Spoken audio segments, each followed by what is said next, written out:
Hello বন্ধুরা, তোমরা কেমন আছো? আশা করি ভালো আছো। আমিও অনেকটাই ভালো আছি। তো চলে এসেছি একটা রান্না করতে রেসিপি নিয়ে। আমি আজকে একটু ডিম বিরিয়ানি করব। আমার দিদি জামাইবু এসছে, তার ছেলে এসছে, আর তারপরে আজকে বিশ্বকর্মা পুজো। তোমাদের সবাইকে, আমার সকল বন্ধুদের জানাই শুভেচ্ছা। তো তারপরে আমি এই যে রান্না শুরু করছি। দেখো, সারা দিন তো চলে গেছে এটা ওটা করে। তো রাত্রেবেলায় ভেবেছি একটু, অনেকে নিরামিষ খায়, কিন্তু আমাদের এখানে না বিশ্বকর্মা পুজোয় সব রাত্রেবেলা মাছ মাংস একটু ভালো মন্দই দেখি খাচ্ছে। তো ভাবলাম তাহলে আমিও তাহলে একটু ভালো মন্দই রান্না করি, যেহেতু ওর বাড়িতে একটু গেস্ট এসেছে। তো তার একটু ভালো মন্দ না হলে চলে না। আর যে কেউ একটু আসলে দেখবে একটু ভালো মন্দ খায়। তা ভালো মন্দ কী বলো তো, অতটা তো ভালো মন্দ না, কিন্তু আমার ছেলে আমার দিদির ছেলে ওরা দুটোই সমান ছোট। তো ওরা মানে ডিম বিরিয়ানিটা ভীষণ ভালো খায়, ভীষণ প্রিয়। আমারও অন্তত ডিমটা ভীষণ ভালো খায়। আর আমার ছেলেও ভীষণ বায়না করছে কয়েকদিন ধরে, মা আমাকে একটু ডিম বিরিয়ানি করে খাও। তা বলছি ঠিক আছে, ভাই আসুক তারপরে খাওয়াবো।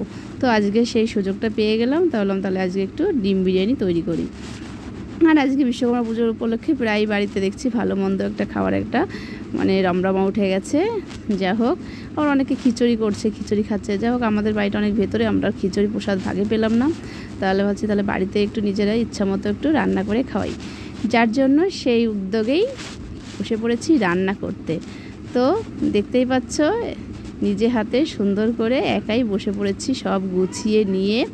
এই যে সব রান্না দেখো, ডিমের কারি প্রথম করে নিয়েছি। ডিমের কারিটা করে এইবার আমি বসিয়ে পড়েছি হাঁড়িতে বিরিয়ানির দম দেওয়ার জন্য।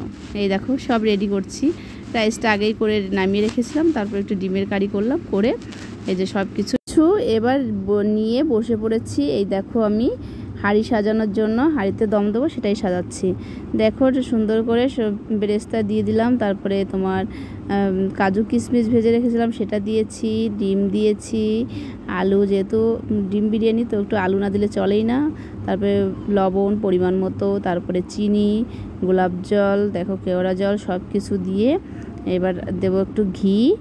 আর যেটা মেইন বিরিয়ানি, সেটা বিরিয়ানি মশলা, এটাই হচ্ছে মেইন। এটা দিলে সবচেয়ে আর কিছুই লাগে না। যাই হোক, দিয়ে এবার আমি এক রাউন্ড দিয়ে দিয়েছি। এবার আমি ঢেকে দিয়ে আর এক রাউন্ড সাজিয়ে দেবো। 2 রাউন্ড হলে আমার হয়ে যাবে, যেহেতু বেশি লোক না, ওরা 3 জন আর আমরা কয়েকজন, তো এক হাঁড়ি পড়ে যাবে। তো 2 রাউন্ড দিলে হয়ে যাবে। তারপরে দেখো 1 রাউন্ড সাজিয়ে দিচ্ছি। তোমরা অনেকে ভালো খায় বিরিয়ানিটা। আমি এই ডিম বিরিয়ানিটা একটু ভালো লাগে, মাংসটা আমি অতটা বেশি ভালো খাই না, কিন্তু আমার ছেলের ভীষণ প্রিয়, এখন বড় হচ্ছে আর এই বিরিয়ানিটা ভীষণ খাওয়া শিখেছে। মাঝে মাঝে বায়না করে যে মা আমাকে একটু ডিম বিরিয়ানি করে খাও বা বিরিয়ানি করে খাও, ভীষণ, কিন্তু ডিম বিরিয়ানিটা বেশি ভালো খায়। আচ্ছা ঠিক আছে, চলো আজকে তাহলে।